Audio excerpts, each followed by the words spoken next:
Hey Huber, how much snow do you think we're going to get this weekend? I am 100% positive that we are going to get between 0 and 48 inches of snow. Probably in the 2 to 24 range, maybe in the 3 to 36 range, but I would definitely plan on at least 17 inches. Hey Colleen, Yeah. how much snow do you think we're going to get this weekend? Enough to wipe out the grocery stores in the next couple days. I'd say a foot. Hey Matt, how much snow do you think we're going to get?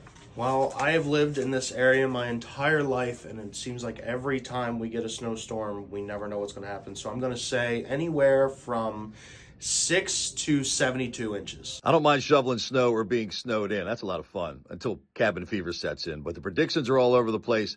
I'm going to go with 6 inches. Let's keep it manageable.